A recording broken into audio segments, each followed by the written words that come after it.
365 Sports, powered by Sikkim365.com. Welcome to the Triple Option. Here's your host, Paul Catalina. He's going to laugh at me. He's laughing already. Look at him. He's laughing already. He's laughing already. I mean, listen. I warned him. I warned him. You did. That this was coming. It still does look ridiculous. It looks bad. What? It looks a little rough. It does look a little rough. I mean, like, part of me thinks, like, oh, I look cool for a second, and then without context, I look like a total fucking hand job. You look like you're about to give me a speeding ticket. Yeah. Are we in the open yet? We've already hit the open, Paul. Oh, we're live? We're live, buddy. Oh, my God. I didn't have that. We're live, bro.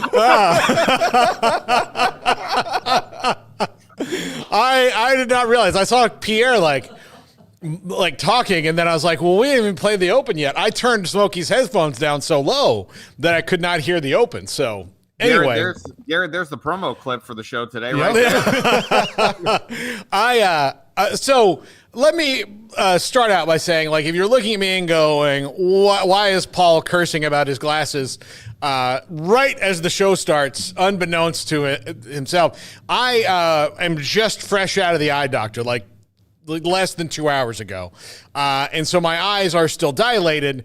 And usually the last time I went to the eye doctor, I did not do triple option because I pushed until I can't do anything until then. But today is the day of the national championship game. I'm not going to skip the show today in spite of, like my minor affliction here. It doesn't hurt except for the lights in the studio, which don't bother me ever, all of a sudden are like, Pierre, you know this, they're right on you. They're bright. Yeah. And when you have your eyes dilated, it's bad. So it's either young Joe Biden, Iceman, whatever here, douchebag podcaster, or it was this. There it is. Hold on. Man. There we go. Or it's that. Wow. And jeez. I mean, actually, I can see a little bit better with these than I can the Ray-Bans, but I'm not doing this. You could trade them off. Like, I think you could spend the first half hour in one and the second half hour in the other. Yeah, no, I think I'm gonna go back. What's more bothersome, the lights or the fact that Florida is playing for the national championship? I mean, that might be like, I'm sure that's like the theory is like, oh, the eyes dilated. He probably cried his eyes out. Now, Pierre, I picked this exact game for the final. Did you? Okay. And I picked Florida to win because here's why. And this is dumb. I know there's no real logic behind this. It is just me putting, the dominoes in a line so that I was trying to explain this to Amanda the other night. So look, Florida's really good. And I knew they'd probably be here. I really did. And they got a good draw. And they played a ton, like almost all their games were close and they kept winning because they're so deep. And Walter Clayton Jr. is just an assassin. And I was like, man, you got a guy like that. It's just, he's on like a Kemba Walker like run right now, even though his whole season's been like this, not just the last month like Kemba Walker's was. But if I'm going to pay $50 or whatever into a pool and my brain is telling me that the two best teams are Houston and a team that I abjectly hate with every speck of my DNA, that even if I want Houston to win, which I very much do, I need to pick Florida. That way I don't think I'm going to win the money anyway, but I could. And then that would make me feel better if Florida wins, or if Florida loses, it's a worthy investment to be wrong. Yeah, absolutely. It's a win-win situation for you. Absolutely. You're hedging your emotional bet, so to speak. Yes, exactly. My wife, who's not a gambler, I'm not a gambler. Pierre, you are. Yes. So you don't understand these things. You understand the hedge. That's what I'm doing. Yeah. It's a hedge either way. So I win nothing except the satisfaction of watching Florida lose. Right. And even though they're really good and they'll be really good for a long time, and the coach that they would have had to like worry about losing to a program who's like slightly more blue blood than them, like Todd Golden, when Bill Self retires, would have been probably the top choice at Kansas. And even though Florida's got a great basketball program and a ton of money and all that, you take the Kansas job over a lot of jobs, right? Sure. So like those kind of jobs open up, you just go get them. Right. I mean, if Hubert Davis suddenly is kind of in trouble at North Carolina, that would make a ton of sense for me. Yeah. Dan Hurley goes to the NBA.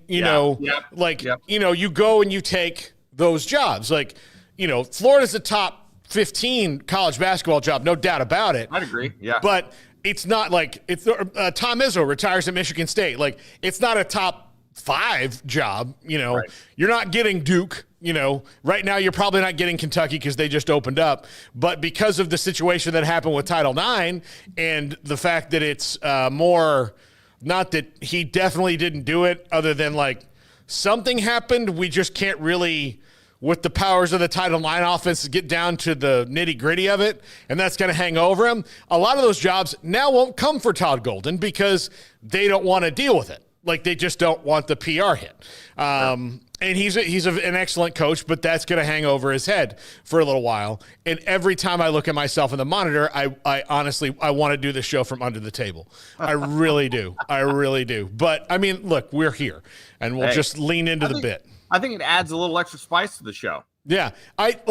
There's only one dude who can, there's only certain types of people who can wear their sunglasses inside. It's Jack Nicholson and, 6 rock stars. Yeah. Mick Jagger, maybe, those Steven Tyler. Yeah. Steven Tyler, you kind of want to. Yeah, 100%. Yeah. But yes. yeah, so because of all that, so he's going to be there a while and they're going to win. They're going to win. Mm-hmm. They're going to win a lot. So I just want to make sure that when they get close like this, that they get right up against the cup and then miss the putt. That's that to me is maybe more enjoyable, because Florida State will never, I don't think will ever in my lifetime, be at this level of basketball. I don't know, but there's no evidence to the contrary that they care about that sport enough. For example, they just hired Luke Laux as their new coach, and based on the portal players he's getting, I'm getting that there's hey, you have a decent budget, but it's not go get these star players. It's you need to find some diamonds in the rough kind of guys, which is efficient, but it's not it's more of hey, if you can get some diamonds in the rough, then maybe you can show so we can win consistently. Then we'll go, pay big bucks for the other guys. Which, of course, makes it tougher for a coach. I mean, you're just rolling the dice on these diamonds in the rough, hoping that they turn out just so you can get a bigger budget down the line when you might not even be there if those diamonds in the rough don't pan out. I mean, that makes it all the more difficult. You're in a conference with Duke, which will spend for basketball. And that's their whole identity. You're in a conference with Clemson, which was, made a deep run last year. You're in a conference with a team that just that had a Final Four team, collapsed so badly, and just hired Will Wade, whose best skill is that. Yeah. That's the thing.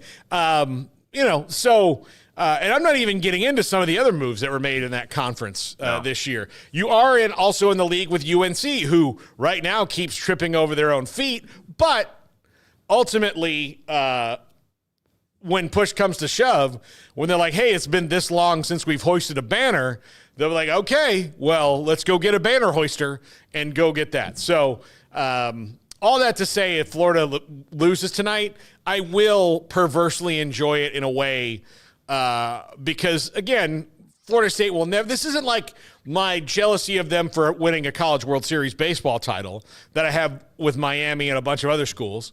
Yeah. Because Florida State – has had many opportunities and squandered them. This is true. I mean, I'll just use it as penis envy for their basketball program at the very bottom of it because I look like I'm on fucking Barstool, by the way. Like, it just, I don't, anyway. Lean in, like you said, lean in.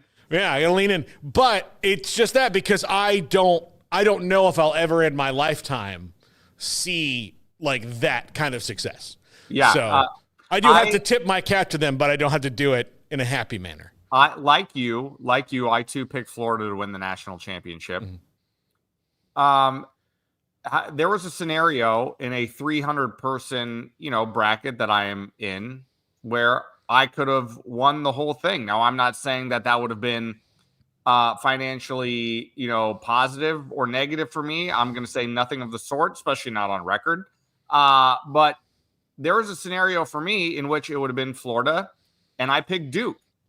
And as you can imagine, Paul, if you were sitting next to me on the couch, watching the final 10 minutes unfold, knowing that I could have been very, very right and, could have possibly benefited from it in some way or another, the fury that overtook me in the last 2 minutes was the equivalent of a volcano eruption that would rock the entire face of the world, a historic meltdown that could have possibly completely screwed me over in some type of way, is a story that I would love to tell off record. On record, you get the gist. And can you tell I'm still a little rattled by the whole thing? I can tell that, and I will say this, and Garrett will back me up here. Garrett, we have been down here in look, this is Cougs country now. I mean, like they're the dominant basketball team in the state of Texas.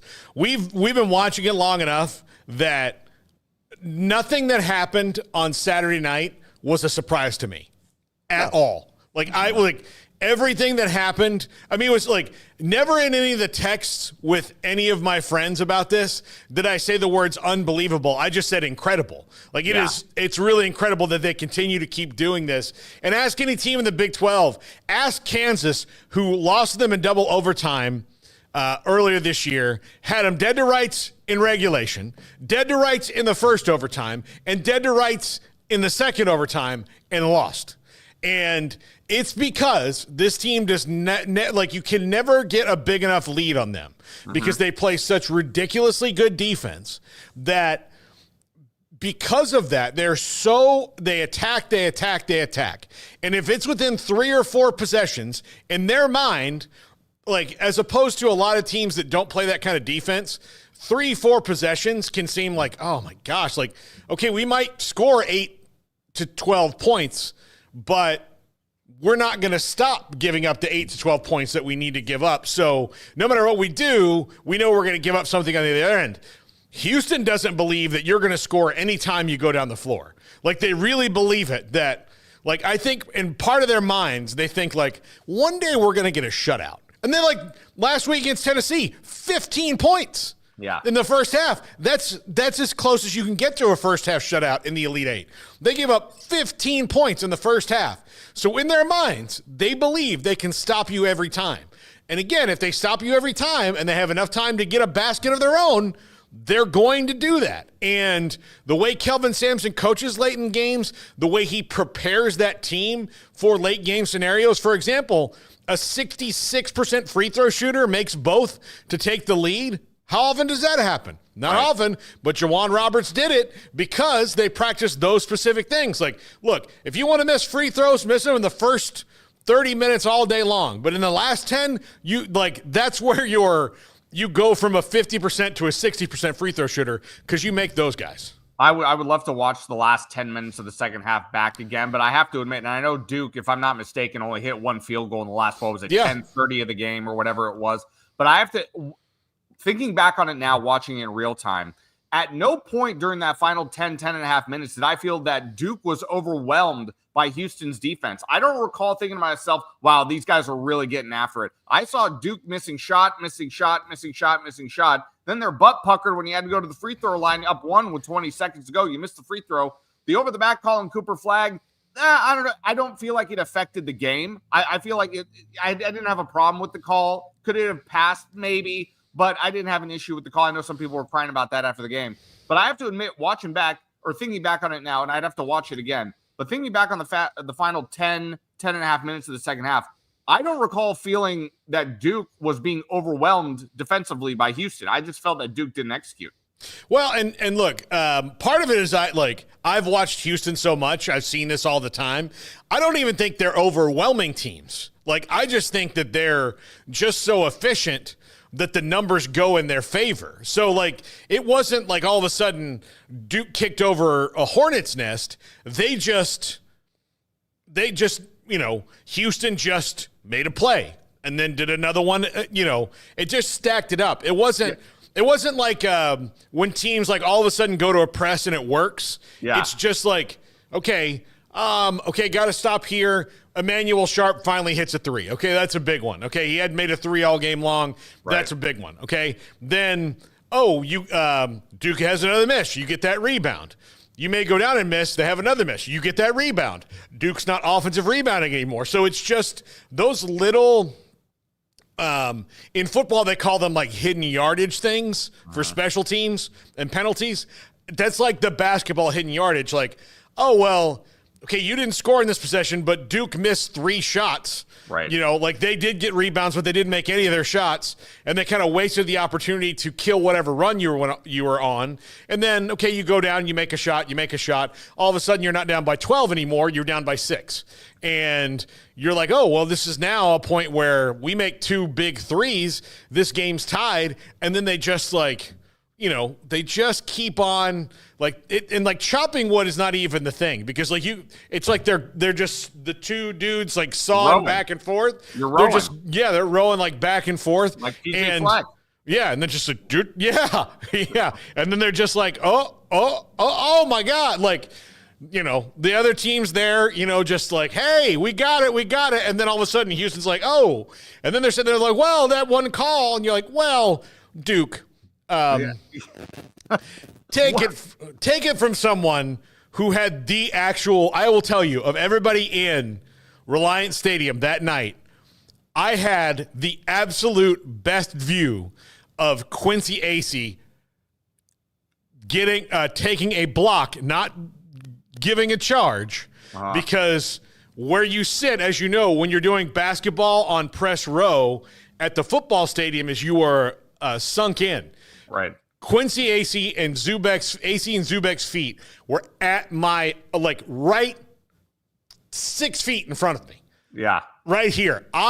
Literal eye level. I would have been like, hey, no, but this is before replay. I'd be like, guys, come over here. No. Which game was that? That was the Elite 8 game, Baylor and Duke, where it would have been Zubek's 5th foul. They called a charge on Quincy Acey on a made basket. Then Duke went down, missed a 3. Zubek tipped it out. They made a 3, went on a run, won the game. And then, if you remember, in the championship game, the same guy, Zubek, essentially mauled Gordon Hayward on 2 plays at the end of the game, and Butler lost to that Duke team because apparently there was some sort of edict that Zubek does not get his 5th foul. That doesn't happen. He can have 4 all night long. He, in fact, in the Baylor game, played the last 16 minutes of the game with 3 and 4 fouls without coming out because Coach K's like, well, that's not going to happen. They're not going to give him his 5th foul. So, and that's just one instance, and I'm sure that if I went all over the ACC, I went all over the country to teams that have lost to Duke in close games, and Duke's like, yeah, but we just got it over the back on Cooper Flag, they'd be like, oh, you're mad about a bad call? Yeah. Okay. Welcome to the therapy group, asshole. I mean, at the same time, too, I don't even, like I said, I don't even think it was a bad call. I would be, to be honest, I've never been a Duke hater. There are so many Duke haters out in the world that it almost feels like, cool to be the Duke. It's not like I have anything. I have no ties to Duke. I have no affiliation with Duke. I just was never a Duke hater. I actually always appreciated the greatness that I saw from Duke, if I'm being perfectly honest. But after what they just did to me personally on Saturday, I may join that Duke hating bandwagon for the rest of my life because I am that incensed. It is they have cost me so dearly in my heart, Paul. In your heart. In my heart. Yeah. Which is, as you know, is a bountiful object.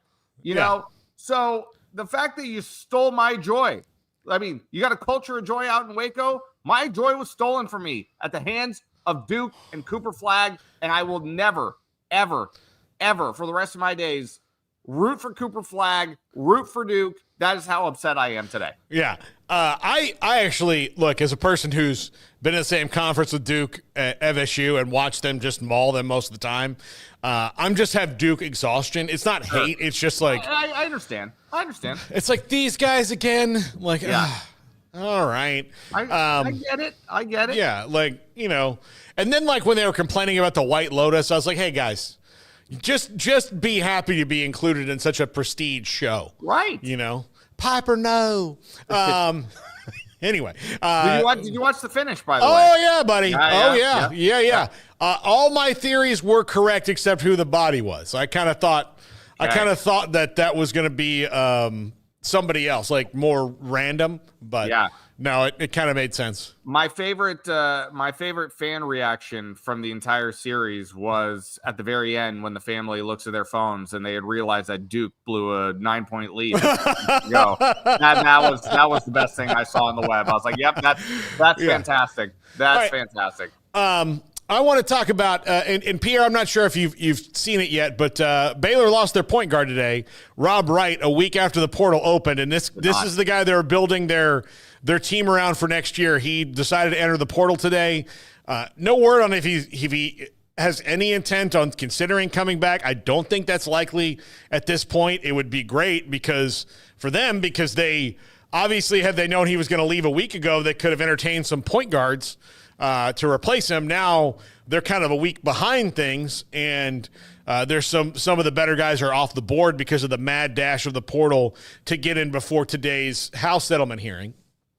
But I want to talk about that. But before we go to break, Pierre, you were not here last week because you were in Sacramento, correct? Correct, yes. And while you were in the capital of California, you got to see our friend, our third amigo, Nicky Lorenzo.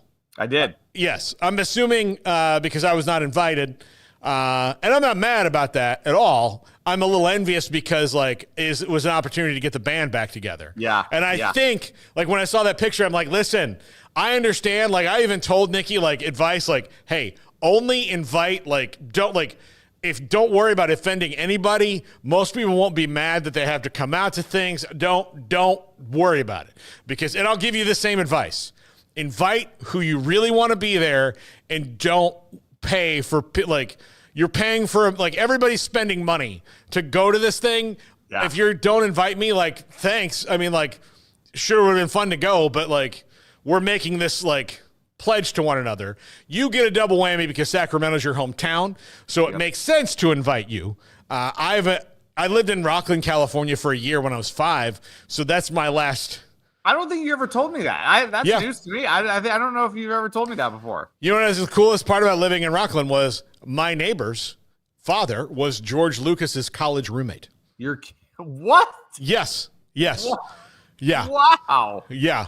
Wow. And and so they would go he brought me. I don't know where it is. I've got it in storage somewhere, but it's an original sticker that they brought me back from Skywalker Ranch when they went up there one time for just and this was in 1985. So Return of the Jedi had just come out a couple years before, and he was just at that point working on Indiana Jones movies, I guess. Wow. And so I was and then we laughed and I was like, man, of all the kids that I wish I could still be friends with, it's the one who whose dad is George Lucas's, when he's man, it's just the pressure's killing me on this. It's just so much pressure to get this done. Golly, Frank, I just need to talk to you, and that was them. And they would go up to Skywalker Ranch. And here's how we found that. My mom told me this. I was like, how do you find that out? Because that's something people, sometimes you don't say, especially in 1985, you're going to say oh yeah, the most popular movie ever. Yeah, that guy's my best friend. You don't say that. If you're really his best friend, you don't care. Right. But for sure. My birthday party that year was Star Wars themed, the cake and everything else. And so they're oh, hey, next time we go up there, we'll bring him back a little something that he can have. And my mom was like, oh, yeah. And I'd like, so then I remember like the story was vague to me until a few years ago when I saw the little sticker they gave me. And I said, hey, what's the story of this? Like, oh, yeah, it was like his college roommate. And I'm like, what? How many dorky kids did you put me in a friggin' sandbox with? And then this one. Yeah. This one's got the keys to the force. And I'm just sitting here. But, yeah. So that's unbelievable. Honestly. But yeah, wow. But I do think that you guys missed out. So for not us, the three of us getting back together again. I agree. We need to get Nikki on this podcast and razz her about it. I would love that. And she would have a blast. I am going to punish her by sending in a bunch of fake questions to Inside California Politics that trying to get one on the air. Yes.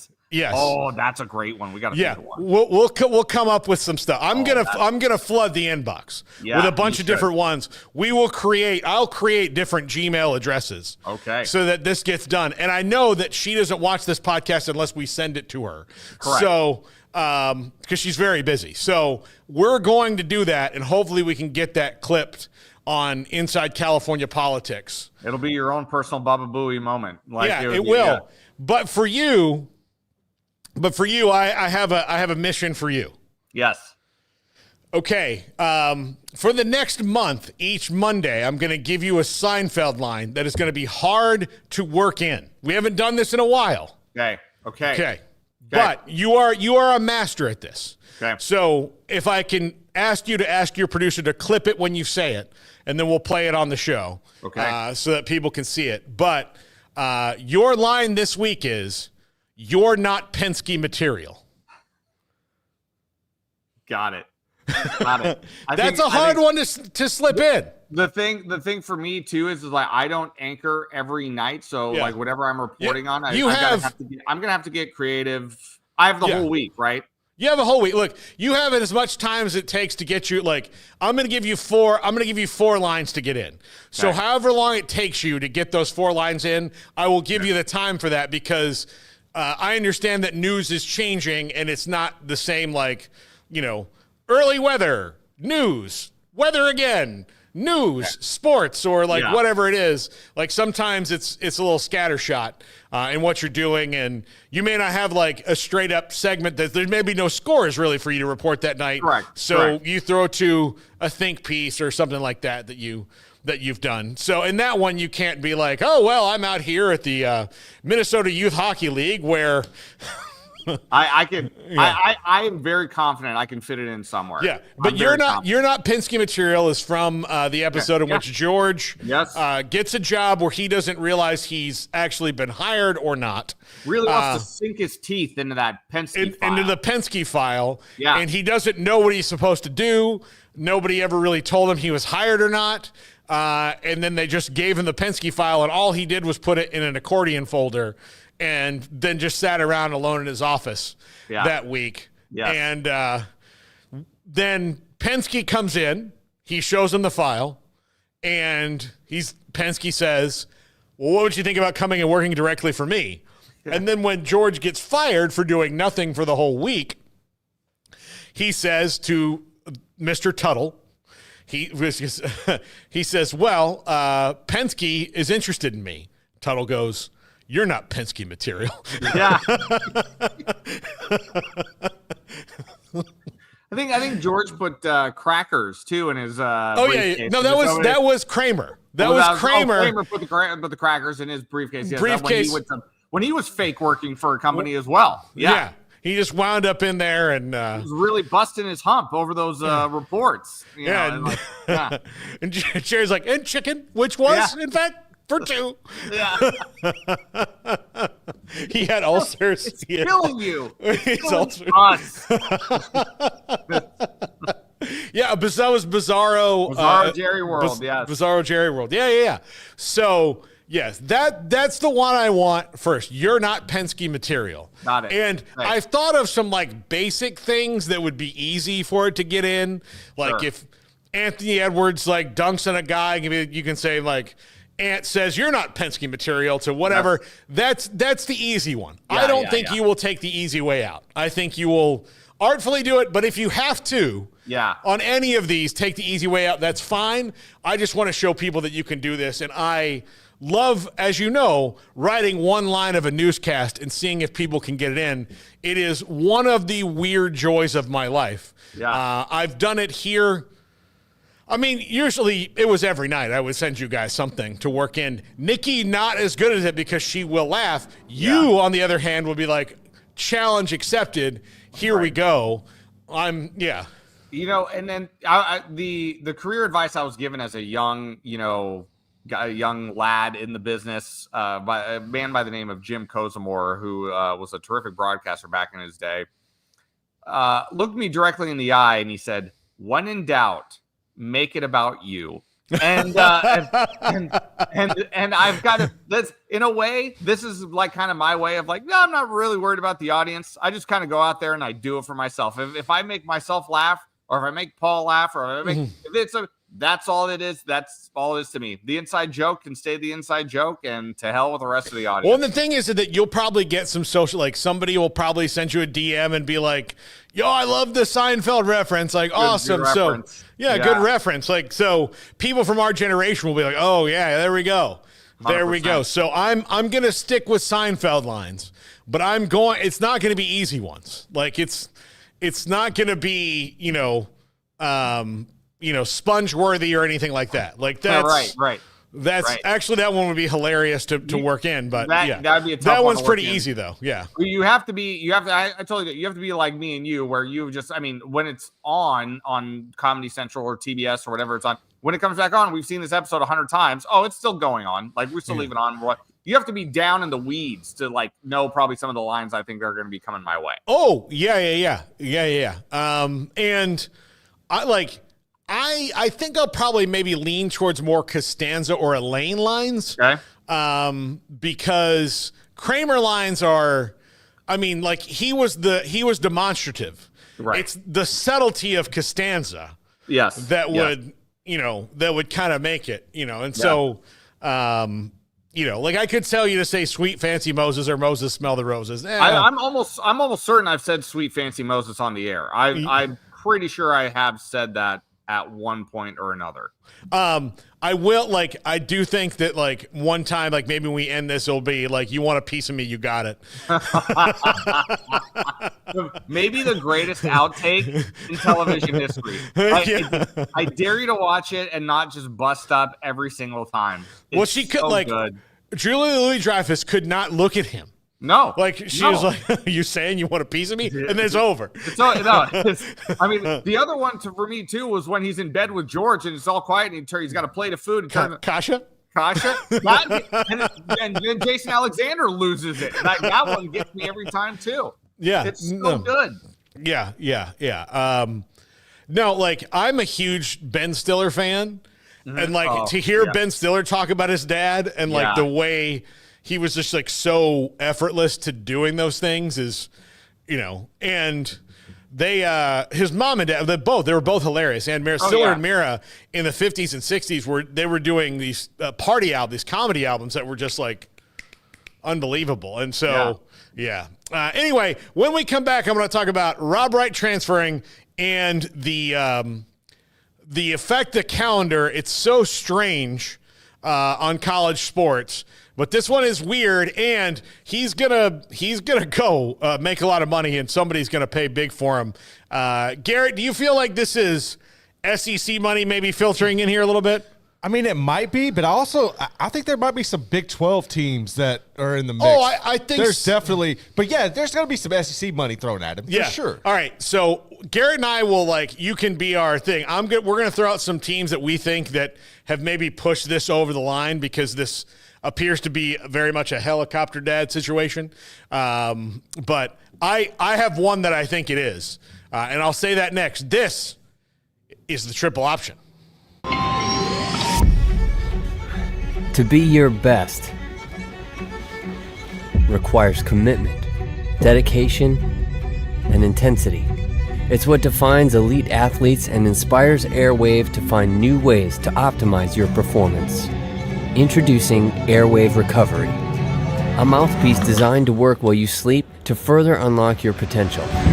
Airwave Recovery features our patented reflex technology, small, integrated bumps uniquely positioned to activate your tongue's natural response. Your tongue will instinctively move forward, opening your airway and improving your quality of sleep. And thanks to our patented fitting material and a purpose-designed support wall, you'll enjoy a secure, comfortable fit all night long. With Airwave Recovery, you sleep better and recharge faster.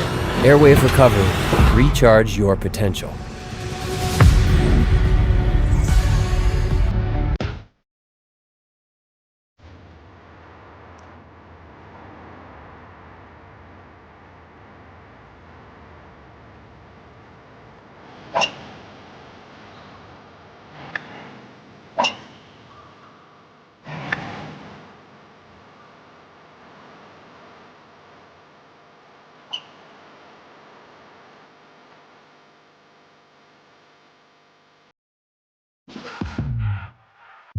Life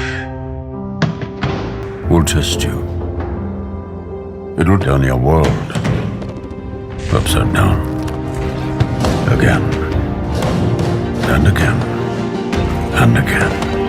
The only way to hit back is to stand up. Stand up every time and say, I'm not done.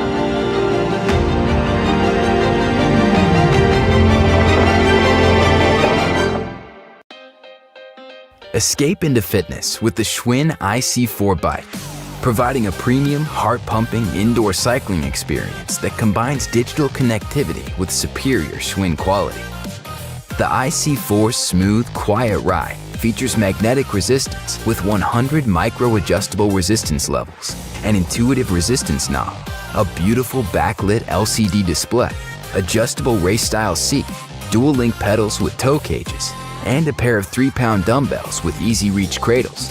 Place your phone or tablet on the media rack and keep them charged with the IC4's convenient USB charging station. Extra-large dipped handlebars for premium grip, and dual water bottle holders for staying hydrated. The Schwinn IC4 comes with a slim, comfortable, Bluetooth-enabled heart rate armband that continuously monitors heart rate to help you stay within your target zone. But the best part about the IC4 is premium digital connectivity. Digitally immerse yourself in a world of virtual races, exotic locales, and stunning trails from around the globe.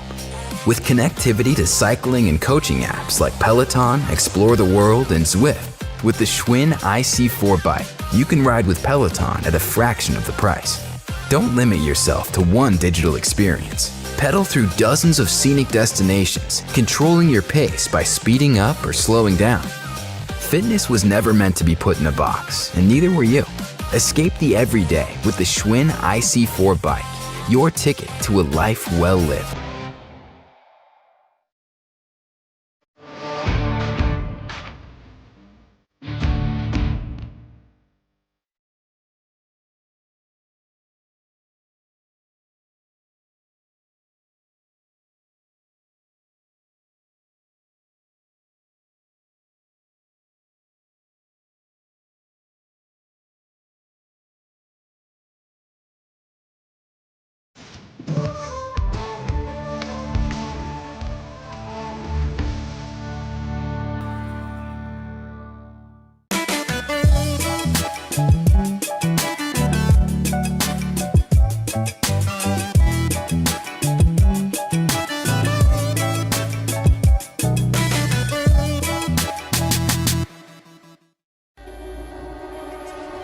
This is 365 Sports, powered by Sikkim365.com. Welcome to the Triple Option. Here's your host, Paul Catalina. And yes, to the chat room, I did have my eyes dilated a couple hours ago. I tried to take my glasses off during the break. I lasted less than 2 minutes, and now I'm starring in the new sitcom Young Biden. Hey, what are you doing, guy? Who's that guy? What are you wanna put your dukes up? Hey, what? Oh, all right. Oh, This is man. America, Jack. Wait a minute, bub. Hey, bub. Want to just You know, talk. We don't do that in the streets of Wilmington, Delaware. That's for sure. We don't do that. So he was even in my character of young Biden. He was even a little spotty when he was young. Yeah. Just as mentally, I don't know what the word is. You know, I mean, like old. Yeah. You know, so Joe Biden's been 84 for the last 84 years. You know, Yeah. like is it 84? What is he? Yeah, he's like 82. I think he's 82. Okay, all right. 82. I'll sock you right in the kisser. All right. You put your dukes up. All right. What? Oh, all right. This guy, it's America. He doesn't understand Americans.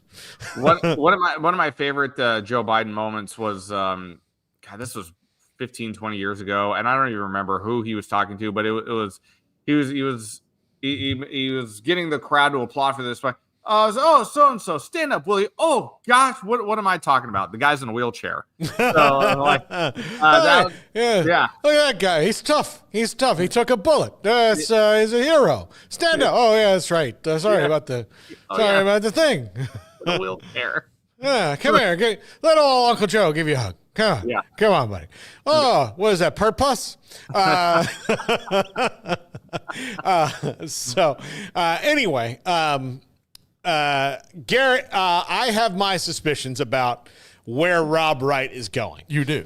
I'm going to give you this is my guess. Like, this to me, because there are, like, as far as coaching point guards and developing point guards, developing players in general, Scott Drew is one of the best in the country. But point guard in particular is a position where he has taken a lot of guys and smoothed off the edges.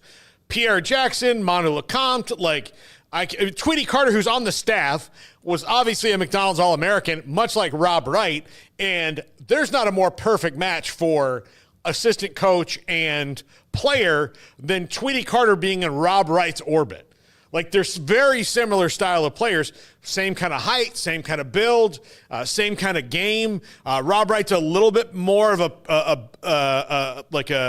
dead-eye shooter, or he can take it to the rim a little bit better than Tweety could. But there was nothing that Tweety couldn't do that the team needed him to do. Tweety and Pierre Jackson, Kenny Cherry were all guys who they were able to do whatever Baylor needed to do to win. You were here during that time, yep. Pierre, and so you know that.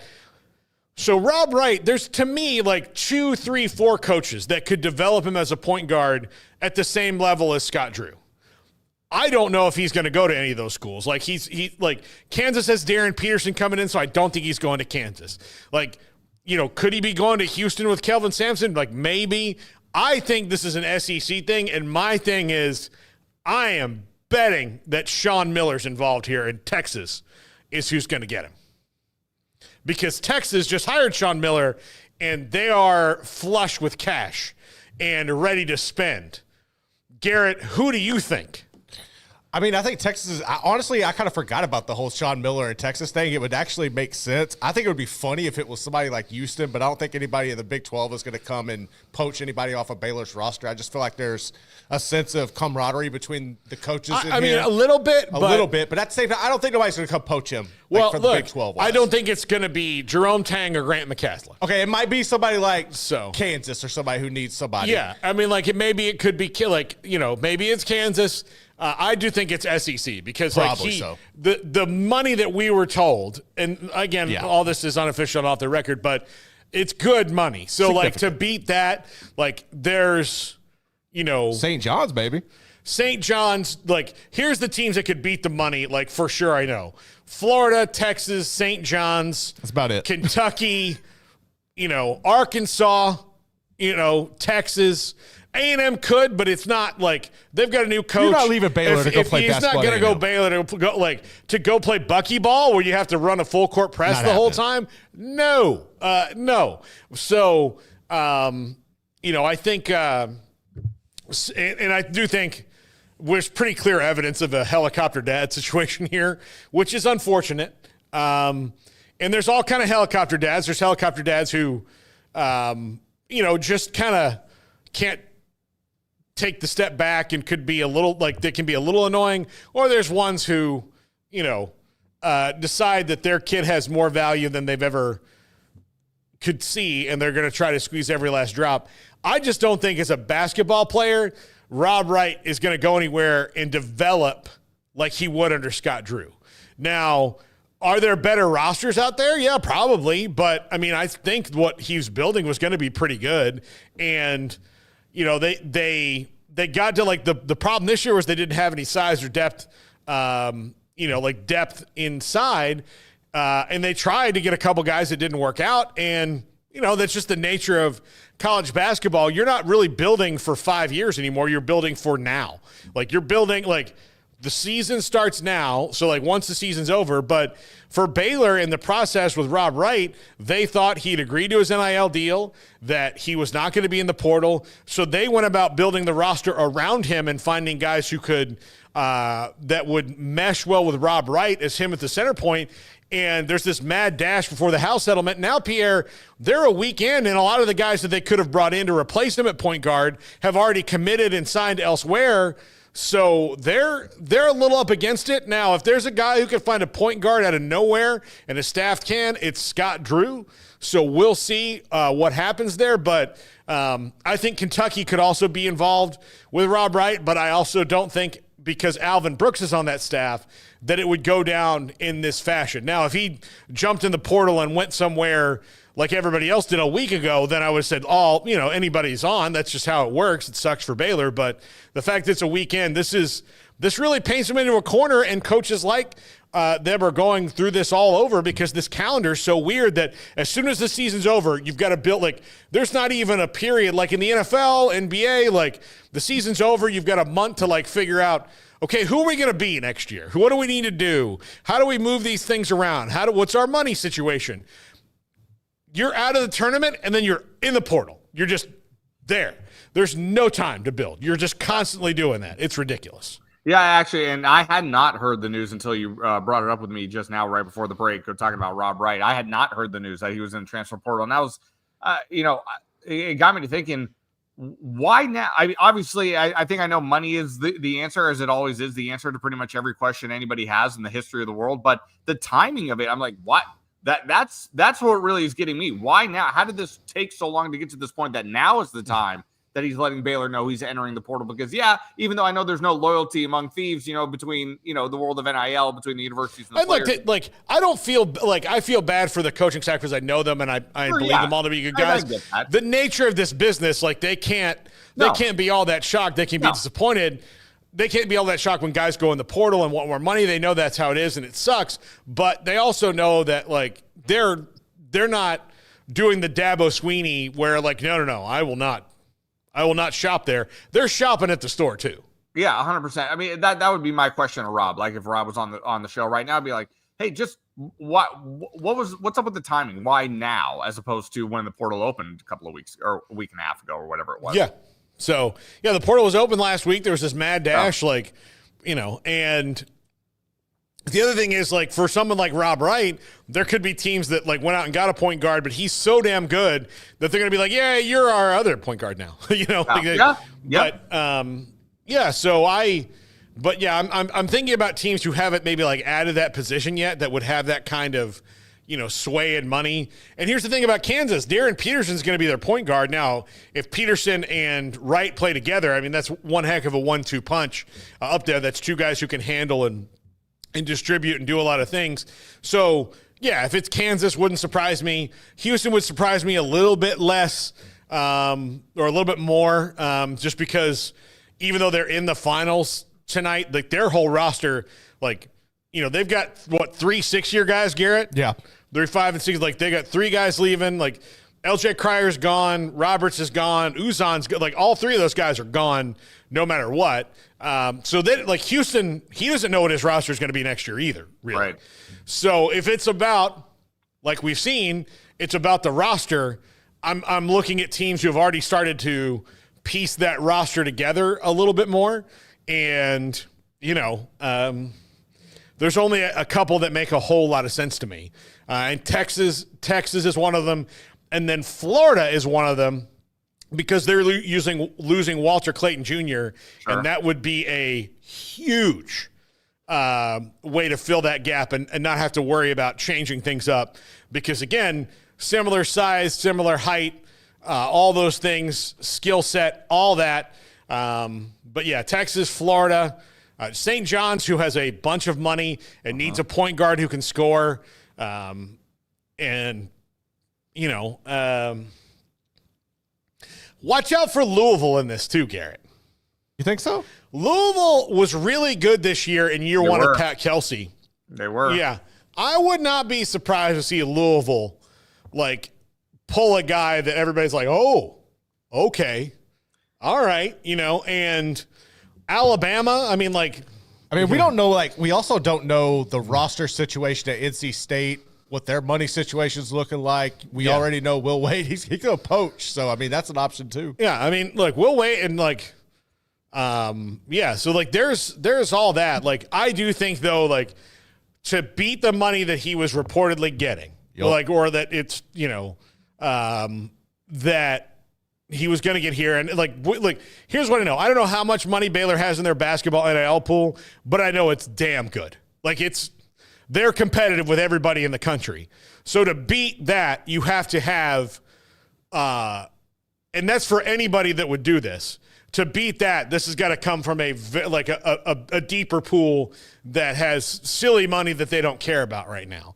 And so SEC teams that are really good, like Auburn, Alabama, Florida, like Arkansas, who had deep runs that are losing some guys, makes sense. Or SEC teams that just hired a new head coach that aren't Texas A&M, that, you know, have figured out basketball a long time ago, even though not to their liking, like Texas and Sean Miller. Like, I don't know. Those are the teams that make the most. North Carolina. God's sakes, North Carolina. You know, they lost Elliot Cadeau to Michigan. Yep. Yeah. So their point guard's gone. Yeah. I mean, I don't know. I don't know if it's if it's the sunglasses, but a part of me thinks that Paul's got a pseudo psyop operation going on for Kansas. To try to help Kansas, because Kansas becoming a better basketball team dramatically improves his home life. There's a huge benefit to Kansas, being good. It does, but in the 40 minutes of basketball, it's the same whether they're winning by 50 or losing by 50. Got it. She's nervous to watch. There are games that they're up by 31 with 9 minutes left, and she's Googling, what's the fastest comeback in regular season history, just to make sure that, okay, well, once they cross the 7-minute mark, I can take a breath. And they're playing Prairie View A&M in non-conference or something like that. Yeah. She's sweating bullets. Oh, yeah. She's getting better. She's getting, part of it is, Pierre, we have been given, and I know that this is going to sound strange all the way around, but by working in the field that we work in, we've been given this gift of you have to not only is this the best job you can possibly ever even think to have. Seriously, there's nothing better than what we do. Yeah. But we also get our on-the-job training, our the flight simulator thing is everybody who's in sports and good at it is a passionate sports fan. Every single one of us, we are passionate sports fans. So before you get into sports and you're just a fan of something, you have to learn how to when you get in and you want to be professional, if you want to be successful long term, you have to learn how to channel your passions in different ways, turn them down and all that. And the easiest thing to do is and most people start okay, I'm going to start at my student newspaper or student television show or channel, or my first job is going to be probably relatively close to my university because that's where the connections are and that's where you wind up in the market. So you have to cover the team that you passionately love, that you would go drink beer with your buddies and get in the stands and yell about, but you have to objectively and cover them. The first step is you don't cheer in the press box. Right. So because you don't cheer in the press box, you have to automatically go, well, if I don't want to get kicked out of here and then get in trouble with my boss, I have to shut up. Either just sit here and go, oh, or you make normal reactions. Now, I've been in many loud press boxes when crazy things happen. And it's not cheering, it's just human reaction of reaction, like, yes. whoa, you know. Were you there when Stephon Diggs caught the pass? I was not in attendance. I was watching that from the studio. Okay. No. But like, I'm sure the press box was like, holy crap. Like, it's just, I've been at Cowboys games and Mavericks games and Baylor games and A&M games where something crazy happens and you're like, whoa. Yep. You know, like, holy cow, what did we just see? But you don't like, you're not like getting up going like, yeah, go team. You don't do that. And because of that, a year, like the first year is the hardest. Once you get to that first year, each time you just don't even think about it. So much to the point where a lot of times, and I know this isn't just me, but I will go to games with my friends of teams I passionately love and just sit there and clap a little bit. And they're like, what is the matter with you? Are you on Xanax? And I'm like, no, I just like my brain, like there's a natural stop between my brain and my mouth and this now that believe me, I'm still thinking it. I'm thinking it when I'm in the press box with the Cowboys and I'm watching them melt down, I'm thinking it. I've walked in that locker room. I'm sure you with the Kings is the same way, or the Sharks, where you like walk in the locker room and like the fan part of your brain is you want to go up to the guy that messed up and go, "Why did you do this to us? Why did you do this to us?" And then you're like, "Tough break, Sam. Let's talk about." I can think of a perfect example when the Dolphins were playing the Vikings here in Minnesota a handful of years ago, and they just got rolled in that game. It was like 41-17 or something like that. Chris Greer was sitting right behind me in the press box, and it took every ounce of energy not to turn around and be like, "You call this a team? You put this together?" And then not only that, you knew my abject disdain for Ryan Tannehill. I go in the post-game press room. Ryan Tannehill takes the podium. I didn't say a word. I just looked at him with my arms crossed. I'm like, in my brain, I didn't say it out loud. I'm like, "You did this. Like, you just you. You are the source of everything that is wrong in my life. You make me want to smoke. You make me just want to walk off a cliff. I absolutely cannot take this." But, you know, in my professional manner, you keep it together. Just it's boiling inside here. So because of that, I am able to channel it. Although when I watch Florida State football from the comfort of my own home, the second whiskey turns it off. Yes. Off. Like that's like, it's not a permanent thing. It has an off switch, and it is 2 whiskeys. Yeah, throughout the course of my career, that people who I've worked with at different TV stations, they're like, "You know what we should do? We should get a camera on you watching some of your teams." It's like, no, that's a terrible idea. That's no, I will never do that. You think ever. The language at the beginning of this show was bad? Oh, yeah, no. And look, Pierre, to bring it back to Frank Costanza. Yes. Why'd you trade Jay Buhner, huh? Yeah. He had 38 home runs, 128 RBIs, a laser rocket arm in right field. You don't know what the hell you're doing. Everyone's telling me, Ken Phelps. which led to the greatest voicemail of all time. Jerry, it's Frank Costanza. Mr. Steinbrenner's here. George is dead. Call me back.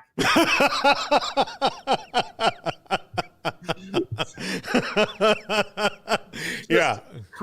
Incredible television. Yes, absolutely. So You're Not Penske material is going in a sportscast in the next week or so. Got it. Once you get it in, we'll play it on the show, and I will give you your next assignment. And then we'll start. We might do this every week. I don't know. It might just be a thing of what can we get in the sportscast. 100%. Yeah, I'm help. I also would like to help out with our prodigious audience. No doubt about it. I can even clip it for you myself when I'll send it to you myself personally. Good deal. All right, that's gonna do it for us. This episode of Young Joe Biden. Hey, what? Huh? Okay. On the show, I'll try to do. Here's who's coming up on 365 Sports later. I'll do it as the Young Joe Biden. Hey, look at this guy.